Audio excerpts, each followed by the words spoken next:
ოდესმე გიფიქრიათ, რა ხდება ღილაკზე თითის ერთი უბრალო დაჭერით. თითქოს არაფერი, ხომ?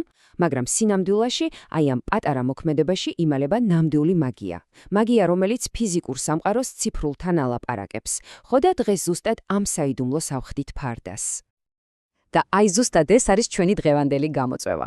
როგორ ხდება ეს პატარა ელექტრონული ტვინი, რისი თქმა გვინდა მისთვის ღილაკით? მოდით ამ კითხვას ერთად უპასუხოთ, წინ საკმაოდ საინტერესო გზაგველის. კარგი დროა ჩვენი მთავარი მოქმედი პირი გაგაცნოთ. ეს არდუინოა. შეხედეთ, ეს პატარა დაფაა, მაგრამ წარმოიდგინეთ, რომ ის ჩვენი პროექტის ტვინია. ჩვენი მისია კი ძალიან მარტივია. ამ ტვინს უნდა ვასწავლოთ ფიზიკური სამყაროს ყველაზე საბასისო ენის გაგება, ღილაკზე დაჭერის ენა. მზად ხართ, დავიწყოთ? მოდით, სწრაფად გადავხედოთ, რას გავივლით. ჯერ ამ ღილაკის მაგიას ჩაუღრმავდებით, მერე არდუინოს მეხსიერებას მივცემთ, ვნახავთ, როგორ გრძნობს ის სამყაროს. აუცილებლად წავაწყდებით ერთ პრობლემას, მაგრამ რასაკვირველია მის მოგვარებასაც ვისწავლით. და ბოლოს ჩვენს პირველ ნამდვილად ჭკვიან ღილაკს ავაწყობთ. დავიწყოთ. პირველი ნაბიჯი, როგორ დავალაპარაკოთ ჩვენი არდუინო და ეს ერთი ჩვეულებრივი ღილაკი ერთმანეთს.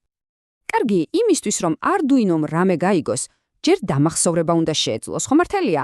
აი მაგალითად დაჭერილია ღილაკი თუ არა. მას მეხსიერება სჭირდება. პროგრამირებაში კი ამ მეხსიერების უჯრედებს, ცვლადებს ვეძახით. მოდით ვნახოთ, რა არის ეს. მაინც რა არის ეს ცვლადი? ყველაზე მარტივად რო ვთქვათ, წამოიდგინეთ პატარა დასახელებული უჯრა არდუინოს მეხსიერებაში.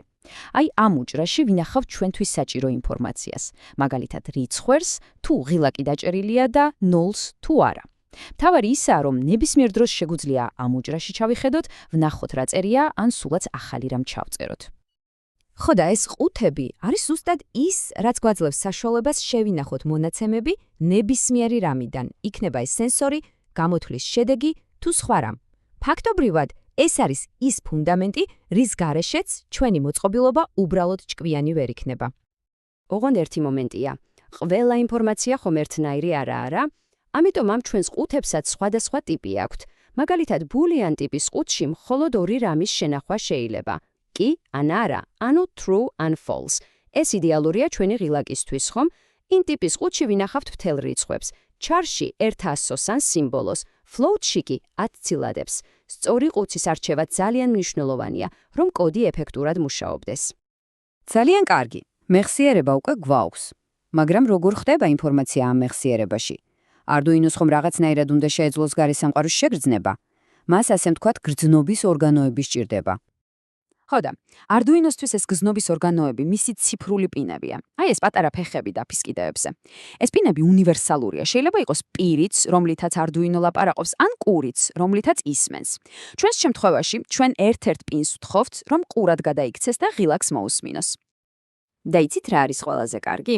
კოდში ამის გაკეთება სულ ორი მარტივი ნაბიჯია. პირველი, ბრძანება pin mode.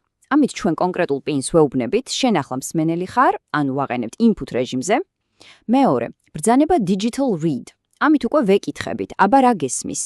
პინი გვპასუხობს, ძაბლა მაღალია, high, თუ დაბალი, low. და ჩვენ ამ პასუხს პირდაპირ ჩვენს ცვლადში ვინახავთ. მარტივია რა? აქამდე თითქოს ყველაფერი იდეალურად და მარტივად ჯვერს, ხომ? მაგრამ სწორედ აქ იწყება ჩვენი ამბის ყველაზე საინტერესო და ცოტა პრობლემური ნაწილი. აბა, დაფიქრდით. ლოგიკურად, უბრალოდ ვიღებთ ღილაკს და ვაართებთ პინზე. მორჩა. მაგრამ რა ხდება მაშინ, როცა ღილაკს ხელი არ აჭირავს? როცა წრედი გახსნილია? რა მდგომარეობაშია ჩვენი მსმენელი პინი? პასუხი კი ცოტა მოულოდნელია. როცა პინი არაფერსაა მიერთებული, ის დაცურავს. წარმოიდგინეთ, რომ ის პატარა ანტენად იქცევა და გარემოდან იჭერს ყველანაირ ელექტრულ ხმაურს, რადიო ტალღებს, სტატიკურ მუხტს. შედეგად მისი ჩვენება ქაოტურად ხტუნაობს high-სა და low-ს შორის. არდუინო კი სრულ ქაოსშია და ვერ ხვდება ღილაკი დაჭერილია თუ არა. ეს ძალიან ცუდია. მაგრამ პანიკის საფუძველი არ გვაქვს. საბედნიეროც ამ ქაოსის მოსათვინიერებლად არსებობს ძალიან ჭკვიანური და ელეგანტური გამოსავალი. დროა სცენაზე გამოვიყვანოთ ჩვენი დღევანდელი გმირები, pull-up და pull-down რეზისტორები. შეხედეთ, ეს არის ორი ძირითადი სქემა, რომლითაც ამ პრობლემას ვაგვარებთ. ორივე შემთხვევაში რეზისტორის მთავარი ამოცანაა, რომ როდესაც ღილაკი თავისუფალია, ჩვენმა პინმა მიიღოს ერთი კონკრეტული და სტაბილური სიგნალი. აღარანაირი დაცურვა. მოდით მარტივად ავხსნათ. Pull-up რეზისტორი, სახელიდანაც ჩანს, პინს მუდმივად ზემოთ ქაჩავს, ანუ high დონეზე, +5 ვოლტზე. როგორც კი ღილაკს დააჭერთ, პინი პირდაპირ მიწასთან ერთდება და მისი სიგნალი ხდება low. Pull-down რეზისტორი კი პირიქით აკეთებს, მუდმივად ქვემოთ წევს პინს low დონეზე. ღილაკზე დაჭერისას კი ის high ხდება. ორივე მეთოდი იდეალურად მუშაობს, უბრალოდ ლოგიკაა შებრუნებული. კარგი, საკმარისია თეორია. მოდით საქმეზე გადავიდეთ და ეს ყველაფერი პრაქტიკაში ვნახოთ. ავაწყოთ ჩვენი პირველი იდეალურად მომუშავე ჭკვიანი ღილაკი. და მოდით ყველაზე მარტივი გზით დავიწყოთ, რომელიც მე პირადად ძალიან მიყვარს.